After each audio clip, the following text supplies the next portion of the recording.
Hello everyone, कैसे हो आप सब। एक बार पुनः स्वागत है आप सभी का हमारे अपने YouTube channel Shiv coaching classes पर। उम्मीद करते हैं आप सभी मस्त होंगे, बेहतर होंगे, आप सभी की पढ़ाई भी अच्छे से चल रही होगी। आज की इस वीडियो में हम देखेंगे class 12th biology NCERT chapter 7 चल रहा है हमारा, जिसमें आज की इस वीडियो में हम यहाँ पे 2 से 3 ऐसे इंपॉर्टेंट क्वेश्चन देखने वाले हैं जो कि आपके पेपर के पॉइंट ऑफ व्यू से काफ़ी इंपॉर्टेंट है। जो पहला टॉपिक है हमारा वो है एंटीबायोटिक यानी कि प्रतिजैविक। इसके अलावा जो दूसरा हमारा टॉपिक है वो है सामक औषधियाँ क्या होती है। सामक औषधियों के बारे में हम यहाँ पे शॉर्ट टिप्पणी देखेंगे। साथ ही साथ तीसरा जो क्वेश्चन है हमारा वो ये है कि एल्कोहल के हानिकारक प्रभाव। ये भी क्वेश्चन कई बार एग्जाम में पूछा जा चुका है, तो एल्कोहल से कौन कौन से हानिकारक प्रभाव होते हैं ये भी हम आज के इस वीडियो में देखेंगे। तो चलिए सीधे वीडियो को स्टार्ट करते हैं। सबसे पहले बात करते हैं एंटीबायोटिक की यानी कि प्रतिजैविक की। तो प्रतिजैविक की यदि हम बात करते हैं तो देखिए, ऐसी औषधियां जो कि बीमारी पैदा करने वाले सूक्ष्म जीवों को नष्ट कर देती हैं या उनकी वृद्धि को रोक देती हैं, उन्हें ही हम प्रतिजैविक या एंटीबायोटिक कहते हैं। कहने का मतलब यह है कि कोई भी ऐसी औषधियां जो कि या तो सूक्ष्म जीवों को नष्ट कर देती हो या तो सूक्ष्म जीवों की वृद्धि को क्या कर देती है, रोक देती है, इन औषधियों को ही हम क्या कहते हैं, एंटीबायोटिक या प्रतिजैविक कहते हैं। तो थोड़ा सा यहां पे बस ध्यान देना है कि प्रतिजैविक जो होते हैं ये बेसिकली सूक्ष्म जीवों से मिलकर के ही बने होते हैं, अर्थात सूक्ष्म जीवों से ही प्रतिजैविक का निर्माण होता है। जैसे कई सारे ऐसे प्रतिजैविक हैं जिनका निर्माण कवक से होता है। जैसे आप देखेंगे जो पेनिसिलिन नामक प्रतिजैविक होती है जिसकी खोज सबसे पहले सर एलेक्जेंडर फ्लेमिंग ने की थी, तो आप पेनिसिलिन को देखेंगे। पेनिसिलिन एक विशेष प्रकार के कवक से प्राप्त होती है जो कि पेनिसिलियम नोटेटम नामक कवक से बनती है। तो पेनिसिलिन जैसे एक एंटीबायोटिक हो गई, इसका निर्माण किस में से हुआ, कवक से हुआ। और कवक क्या है, सूक्ष्म जीव है। तो सूक्ष्म जीवों से ही किसका निर्माण होता है, प्रतिजैविक का यानी कि एंटीबायोटिक का निर्माण होता है। और एंटीबायोटिक का यूज भी किसके लिए किया जाता है, तो सूक्ष्म जीवों को ही नष्ट करने के लिए किया जाता है। यानी प्रतिजैविकों का निर्माण भी सूक्ष्म जीवों से होता है और इसका उपयोग भी सूक्ष्म जीवों की वृद्धि को ही नियंत्रित करने के लिए या सूक्ष्म जीवों की वृद्धि को रोकने के लिए या उन्हें नष्ट करने के लिए ही एंटीबायोटिक का प्रयोग किया जाता है।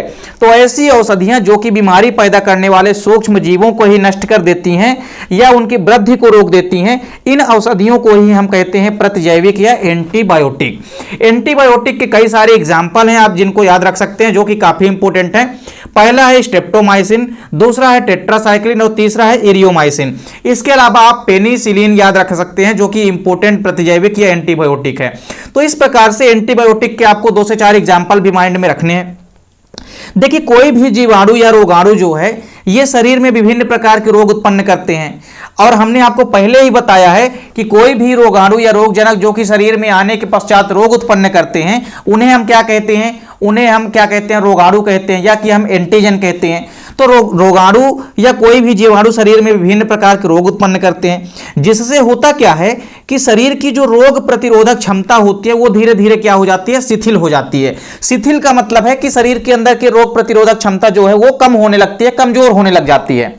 और शरीर जो होता है दिनों दिन क्या होने लग जाता है, कमजोर होने लग जाता है। जब शरीर के अंदर रोग प्रतिरोधक क्षमता कम होने लग जाती है तो शरीर भी धीरे धीरे क्या हो जाता है, कमजोर हो जाता है।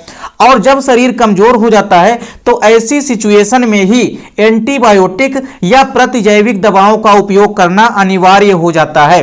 तो इस प्रकार से आपको याद रखना है कि जो एंटीबायोटिक या प्रतिजैविक होते हैं ये ऐसी औषधियां या मेडिसिन होती हैं जिनका उपयोग हम सूक्ष्म जीवों को नष्ट करने के लिए करते हैं या कि सूक्ष्म जीवों की वृद्धि को रोकने के लिए करते हैं, उन्हें ही हम प्रतिजैविक या एंटीबायोटिक कहते हैं।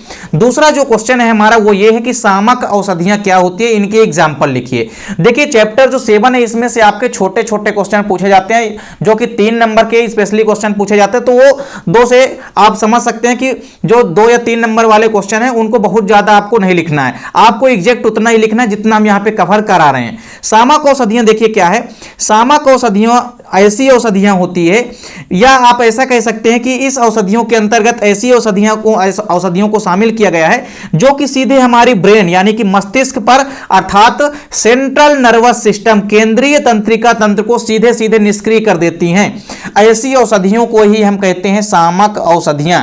तो सामक औषधियों का मतलब है कि ऐसी औषधियां जो कि सीधे हमारे मस्तिष्क पर प्रभाव डालती हैं, अर्थात हमारे मस्तिष्क को निष्क्रिय कर देती हैं, अर्थात हम ये कह सकते हैं कि जो हमारी केंद्रीय तंत्रिका तंत्र है यानी कि सेंट्रल नर्वस सिस्टम है उसको ही नष्ट कर देती हैं। उन्हें हम क्या कहते हैं, उन्हें हम कहते हैं सामक औषधियां, सामक औषधियां, या हम कहते हैं उन्हें ही स्पेशली हिपेटिक्स। अब देखिए सामक औषधियों को हम हिपेटिक्स भी कहते हैं। तो सामक औषधियों को हम हिपेटिक्स क्यों कहते हैं, क्योंकि इन औषधियों का लगातार सेवन करने से व्यक्ति को लगातार नींद आने लगती है, इसीलिए इन्हें हम क्या कहते हैं, इन्हें हम कहते हैं सामक औषधियों को हिपेटिक्स। तो सामक औषधियों को आपको याद रखना है कि सामक औषधियां ऐसी औषधियां होती है जो कि हमारे मस्तिष्क को प्रभावित करती हैं, अर्थात हमारे केंद्रीय तंत्रिका तंत्र को प्रभावित करती हैं। ऐसी औषधियों को हम कहते हैं सामक औषधियां। और ये औषधियां क्या कर देती है, शरीर को निश्चिंत कर देती हैं, शरीर को सुस्त बना देती हैं और शरीर को निष्क्रिय कर देती हैं। और यदि कोई भी व्यक्ति अधिक मात्रा में इसका सेवन करने लग जाता है तो उसे नींद भी आने लगती है।